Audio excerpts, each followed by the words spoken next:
Dans cet épisode de Carnet de route, nous rencontrerons les résidents de Xiamen, car nous voulons savoir ce qui, selon eux, fait de Xiamen une ville si agréable.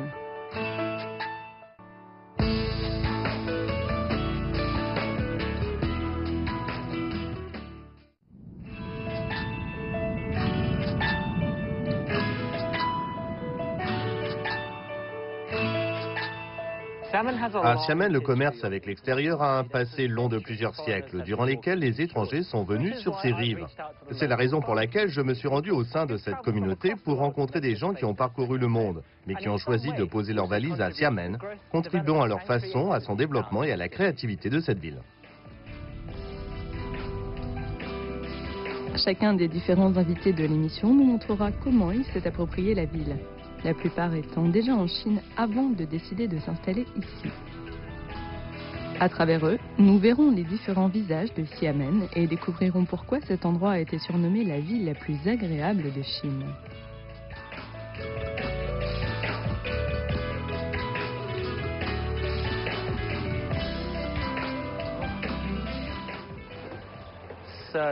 Je me trouve dans une partie très huppée de la ville appelée Chapaway, qui comprend plusieurs anciennes allées.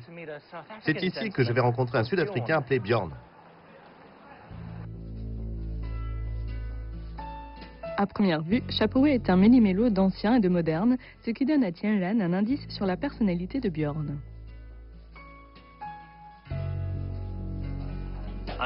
Je m'appelle Bjorn Leif Brantose. Je viens de Johannesburg en Afrique du Sud et je vis à Xiamen depuis 5 ans. Quand je suis en Afrique du Sud, Xiamen me manque. Et quand je suis à Xiamen, l'Afrique du Sud me manque. Les deux endroits sont ma maison.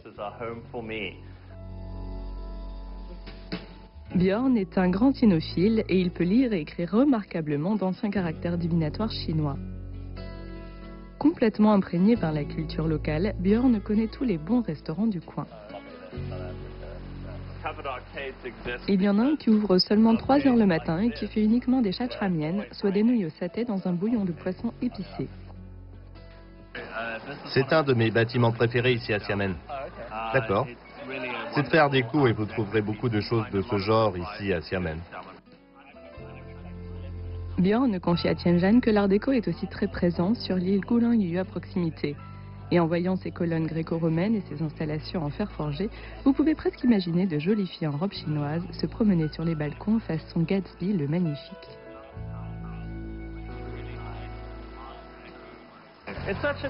C'est vraiment un contraste intéressant de voir un style architectural presque colonial et juste derrière ça, de grandes tours modernes. Oui, et ce building n'est pas mal non plus avec ses balcons en arc de cercle.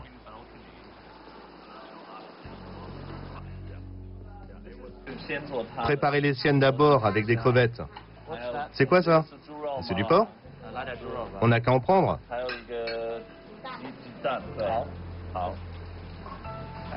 Vous mettez quoi en général sur vos chachamian? Ça c'est très bon. Qu'est-ce que c'est? Des boulets de poisson. D'accord. Oui, essaye.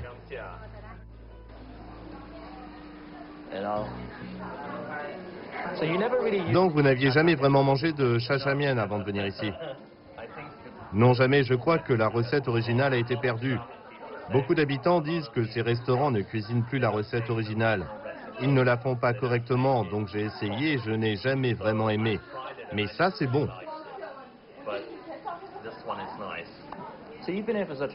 Comme vous êtes là depuis longtemps, vous devez savoir de quoi vous parlez. Vous parlez le mandarin et aussi le dialecte local, non? J'ai appris un peu le dialecte local, mais je ne le parle pas couramment. Je peux saluer les gens et dire 2, 3 trucs simples. Mais je crois que ça fait plaisir aux gens. En Afrique du Sud, nous avions un président appelé Nelson Mandela qui a dit quelque chose de très profond. Il a dit « Parlez à quelqu'un dans votre langue et vous piquerez son intellect. Parlez à quelqu'un dans sa langue et vous toucherez son cœur. » Je crois que le dialecte Minnan est une des langues les plus difficiles à apprendre au monde. Donc c'est un vrai défi.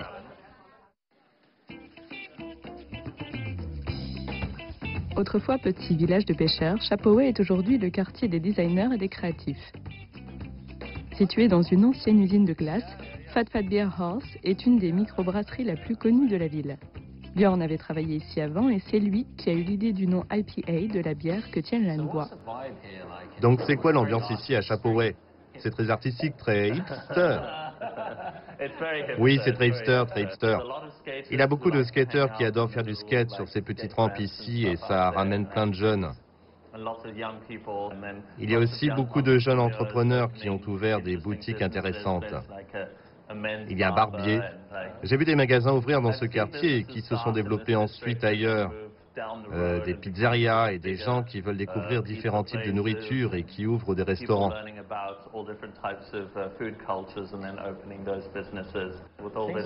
Les choses ont beaucoup changé depuis que c'était un village de pêcheurs alors. Oui, beaucoup. Il y a 5 ans, il n'y avait rien ici, juste quelques magasins qui vendaient des choses du coin. Mais je pense que ça a été une bonne chose pour l'économie. Et avec les 2 nouvelles tours, cela attire du monde dans le coin. Je suis toujours surpris quand je pars de chez moi l'après-midi, les jours où il fait bon. La rue est pleine de gens qui viennent se balader. D'accord. Tianlan trouve que Chapaway lui fait penser à Hackney, à Londres, un quartier de classe ouvrière qui, avec les hipsters, a connu un renouveau urbain. Quand on voit à quel point le marché est animé, les habitants restent néanmoins fidèles à leurs habitudes. Comment vous êtes-vous habitué à la nourriture chinoise? J'adore la cuisine chinoise, ce n'est pas quelque chose qui me paraît bizarre, notamment le riz. L'Afrique du Sud est un pays intéressant parce que c'est le passage obligé vers l'Asie pour le commerce. Toutes les puissances européennes passaient par le Cap de Bonne-Espérance. Oh oui, en effet. En Afrique du Sud, nous avons les cultures malaisiennes, indiennes, européennes et du sud de l'Afrique noire. Le mélange de toutes ces cultures donne des mariages de viande et d'épices, de riz et de légumes. D'accord. En fait, vous trouvez absolument tout ce que vous voulez en Afrique du Sud. Björn a visiblement été accepté par la communauté vu le nombre de gens qui le saluent. On relève un vrai sens de la communauté et beaucoup de familles ont vécu à Chapaway durant des générations. Björn adore ces allées étroites qui renferment des histoires d'époques passées. C'est le meilleur endroit de ma rue, je trouve. Devant ma porte, il y a cette incroyable porte en pierre. C'était pour se protéger des pirates. Il n'en reste que quelques-unes à Xiamen. Björn est très attaché à ces vieux quartiers. Les habitants les quittent en raison des conditions de vie plus difficiles, mais les créatifs perçoivent leur plus-value. Et comme Björn, ils les restaurent pour qu'elles retrouvent leur cachet d'autrefois. Mais certaines choses ne changent pas. Tel un vrai Sud-Africain, Björn organise régulièrement un braai, soit un barbecue. Culturellement, ce n'est pas juste griller de la viande, mais c'est faire en sorte que les amis et les voisins se rencontrent.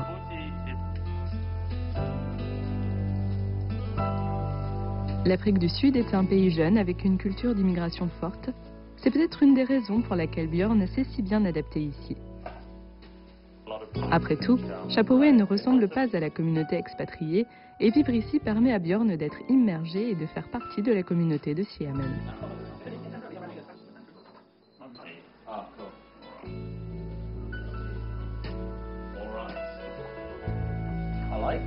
J'aime bien ça, je suppose que c'est l'Afrique.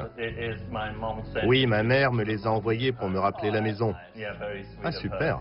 Oui, c'est très gentil de sa part. En fait, quand ils me les ont envoyés, je n'étais pas sûr de qui ça provenait parce qu'il n'y avait pas l'adresse. Et 2 mois plus tard, elle m'a demandé « Est-ce que tu as reçu des tableaux ?»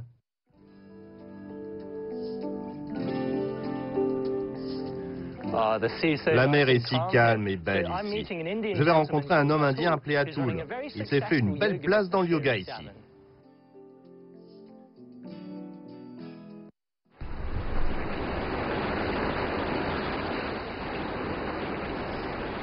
Avant de venir en Chine, Atul animait une émission de télévision sur le yoga très populaire. Il fait du yoga depuis l'âge de 8 ans.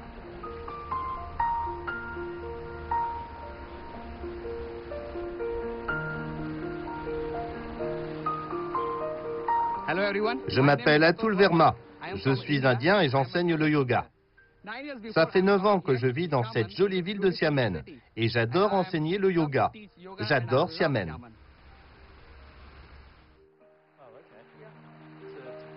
Xiamen abrite des douzaines de temples bouddhistes. Atul est hindou, mais ce n'est pas un problème pour lui. Après tout, il y a beaucoup de similarités entre les deux religions. Aujourd'hui, Atul emmène Tianlan dans son lieu de prière préféré, le temple Tianzhuyan, vieux de 300 ans. Il n'est peut-être pas aussi vieux ou connu que les autres temples, mais vous pouvez y prier en paix, loin des hordes de touristes.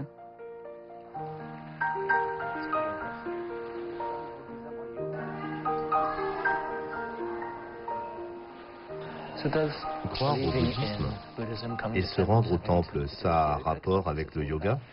Je suppose que ça implique de trouver la paix intérieure. En fait, les bases entre le yoga, le bouddhisme et l'hindouisme sont les mêmes. Et qu'est-ce que le Bouddha représente dans l'hindouisme? Bouddha représente le savoir absolu. Il est un symbole de paix, en fait. Et comment ça se passe entre Ganesh, Vishnu et Shiva et tous les autres dieux de l'hindouisme?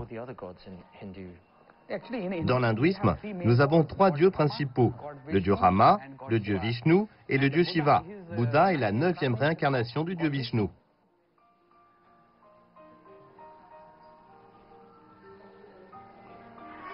Comme on ne trouve quasiment pas de temple hindou en Chine, Atul est ravi qu'il y ait autant de temples bouddhistes à Xiamen et lui permettent de pratiquer un culte qui occupe une place importante dans sa vie.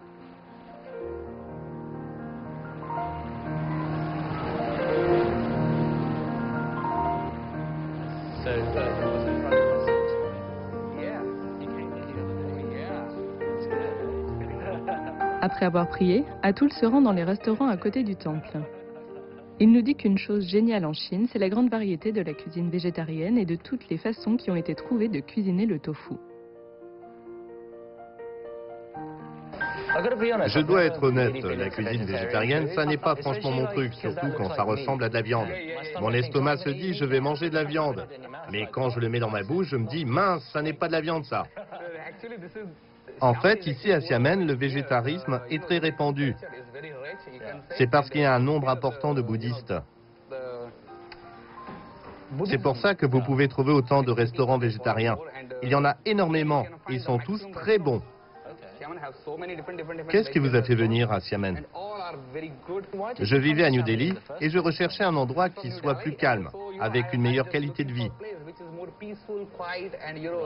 Et Xiamen correspondait à ce que je cherchais. La ville est agréable et pas trop grande.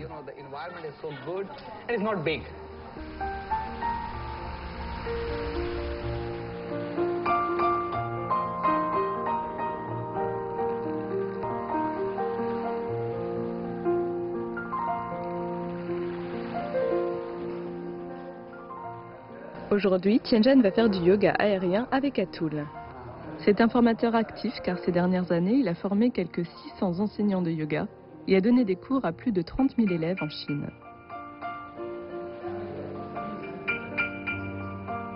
Il est invité à enseigner partout dans le pays, mais il revient invariablement dans son chez-lui à Xiamen.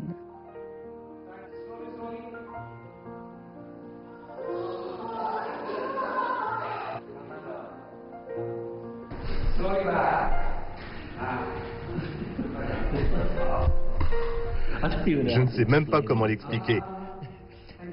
Ce n'est pas assez haut pour moi, donc je suis tout ratatiné, mais c'est intéressant. Quand vous voyez ça, vous n'imaginez pas que vous pouvez le faire vous-même. Donc détendez-vous. Tianlan a toujours pensé que le yoga, c'était pour les filles. Mais Atul est baraqué, donc le yoga c'est aussi de la musculation, au point que Tianlan en est tout trempé de sueur.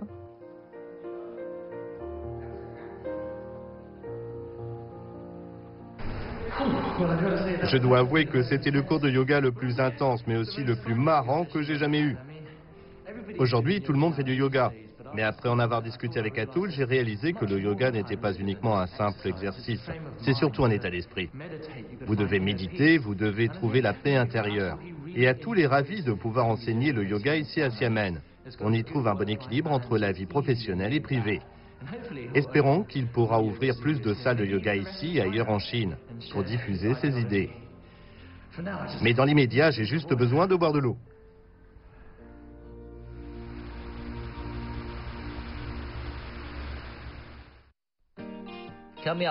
À suivre, Tianjan rencontrera d'abord un Brésilien arrivé depuis peu à Xiamen, puis ensuite un Russe au cœur d'or qui pratique les arts martiaux.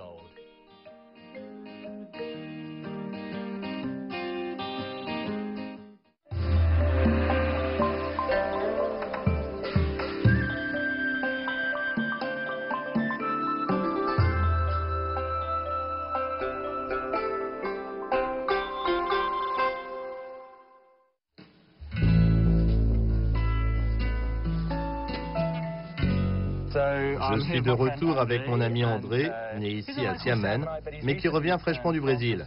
Nous allons rencontrer un ami brésilien à lui. André a passé 1 an au Brésil pour un échange universitaire et son ami Juan est dans la situation inverse.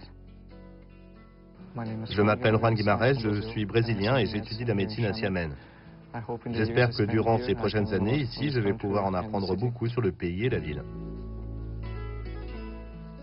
Juan est en première année et réside sur le campus Xiang'an de l'université de Xiamen, à plus de 30 km du centre-ville.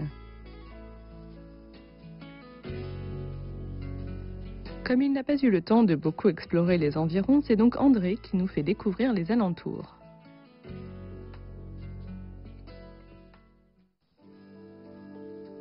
Non loin du campus se trouve l'île de Dadang qui accueille le village Tsindang.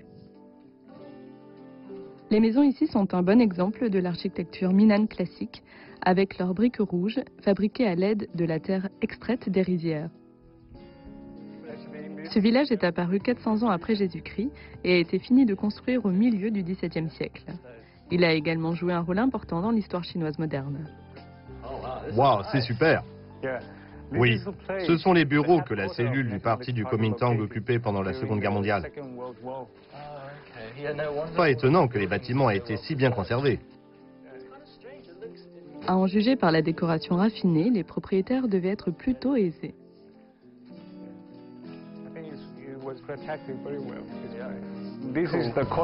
C'est la cour de la maison et ici, vous pouvez voir des sculptures assez traditionnelles.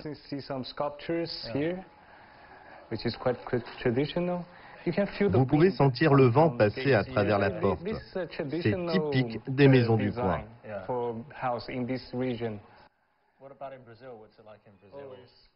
Vous pouvez classer la culture Minnan comme faisant en gros partie du sud-est de la Chine.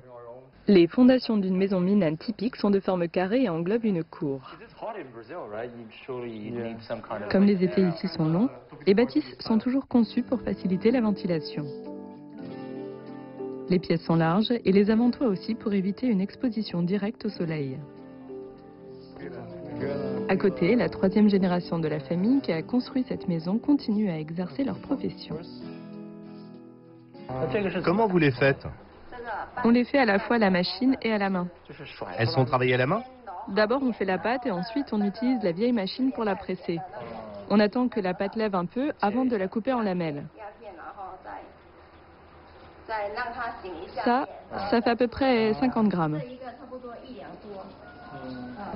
Toutes les nouilles sont séchées dehors? Oui. On les vend surtout au long de l'île. Et pas aux autres? Certains aiment tellement nos pâtes qu'ils viennent jusqu'ici pour nous en acheter.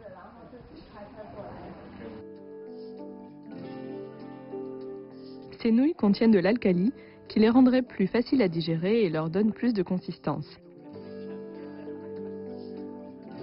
Après la cuisson, on les fait sécher pendant 2 à 3 jours, voire plus s'il pleut ou que le temps est humide. Cette famille a fait un choix relativement différent des autres villageois qui vivent de la mer et qui vous garantissent que les fruits de mer des restaurants du coin sont hyper frais.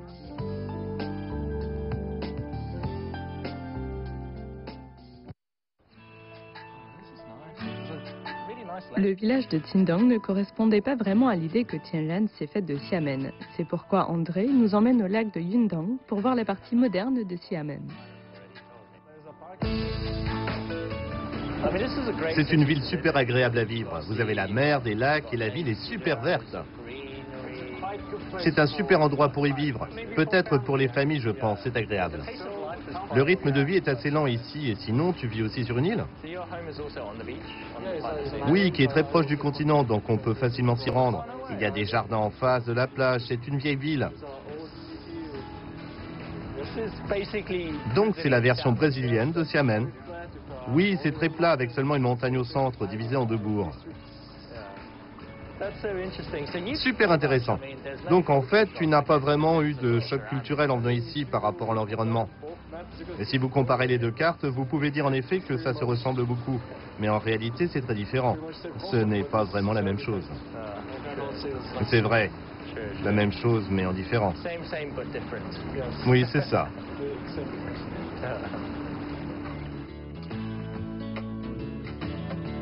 Lancé sur les flots grâce à un bateau à énergie solaire, Tianjin réalise à quel point la ville est tournée vers les énergies propres. Recouverte à 40% de forêt et parsemée de lacs, on comprend aisément pourquoi Xiamen est parfois surnommée la ville-jardin sur la mer, surtout vue d'en haut.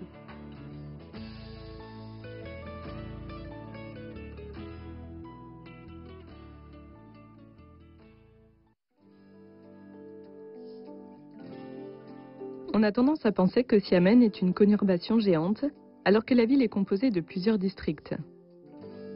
Tianjin se dirige actuellement vers celui de Timei, qui connaît un fort développement. Aujourd'hui, je vais rencontrer un homme russe qui a été un champion de boxe thaï, un combattant de jiu-jitsu brésilien. En revanche, je ne sais pas pourquoi il m'a demandé qu'on se retrouve ici. Ça ne ressemble pas vraiment à une salle d'entraînement.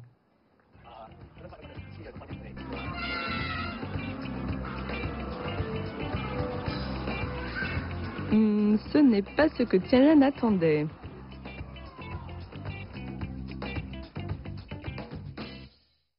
Je m'appelle Rustam et voici Irina, ma femme. Je suis russe, originaire de Sibérie et elle de Vladivostok. Ça fait un peu plus de 5 ans qu'on vit à Xiamen. J'ai rencontré ma femme ici, on s'est mariés ici et mes enfants sont nés ici. Donc Xiamen est ma maison.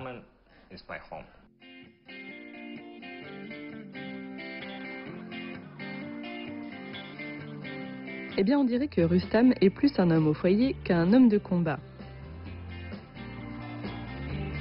Quand il n'est pas à la salle de musculation, il passe son temps à la maison avec ses enfants.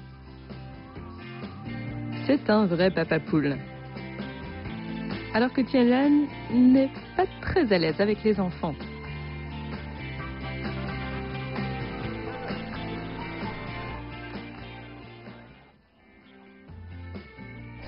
Pourquoi avez-vous choisi Xiamen au lieu de Beijing ou Shanghai? Xiamen est une jolie petite ville. Dans les grandes villes, vous vivez dans le stress. Vous devez travailler, vous devez étudier, vous devez faire quelque chose. À Xiamen, vous pouvez lever un peu le pied parce que... Oh, désolé. Bon, c'est les yaourts? Oui, c'est ça. Comme beaucoup d'habitants étrangers à Xiamen, Rustam a été attiré par l'air pur de cette ville, ses parcs verts et son rythme de vie agréable. Ça compte quand vous avez des bambins.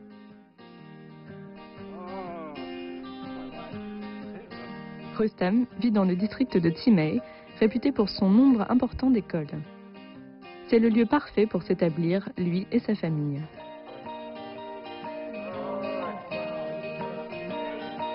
Aujourd'hui, sa femme Irina prépare à manger pour nous. Leur fils Marat revient de l'école. Il est si imprégné de la culture locale qu'il parle chinois avec l'accent de Xiamen. On voit qu'ils se sont parfaitement adaptés à cette ville.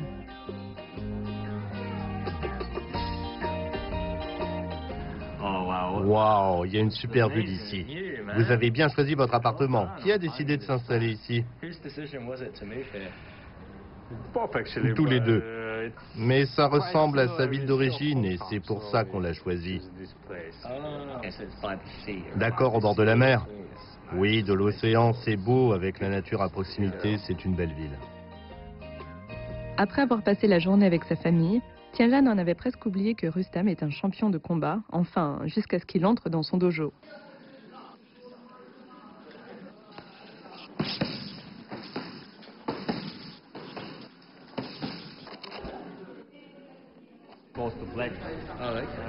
En Russie, Rustam a remporté un titre lors de tournois de boxe thaï. À Macao, il a aussi gagné des trophées de Sanda, une sorte de kickboxing chinois et d'arts martiaux mixtes. Il sait également faire du jiu-jitsu brésilien, qu'il va apprendre à Tianjin aujourd'hui.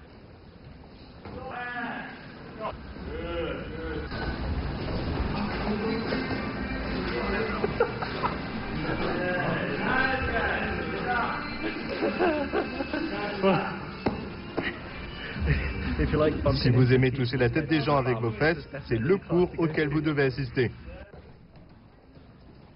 Le travail des jambes est intensif pendant les échauffements. Tianlan est déjà rincé et il est presque content d'être balancé comme un chiffon dans des trous. Rustam n'en reste pas moins un enseignant aimable et patient, et beaucoup de ses élèves ont réussi à décrocher des médailles. Mais Tianlan n'ira sûrement pas se mesurer à eux.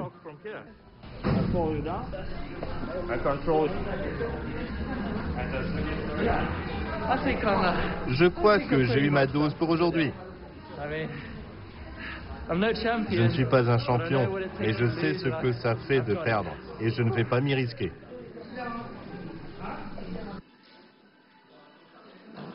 Les classes de Rustam ont surtout lieu le soir, mais il enseigne aussi aux enfants le week-end et il a des fans dans la famille. Sa femme Irina préfère la boxe thaï, alors que son fils Marat, c'est le jiu-jitsu. Quant à la petite Malika, eh bien, on dirait qu'elle a une belle carrière de bagarreuse devant elle.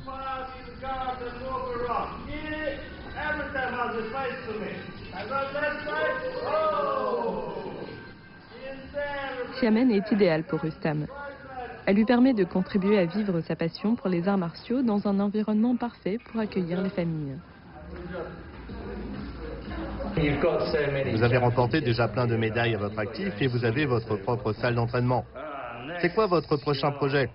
Je voudrais ouvrir plus de salles et je voudrais enseigner à plus de Chinois les arts martiaux que je connais. Pas les arts martiaux traditionnels chinois qui sont déjà de haut niveau, mais quelque chose de nouveau, apporter du sang neuf.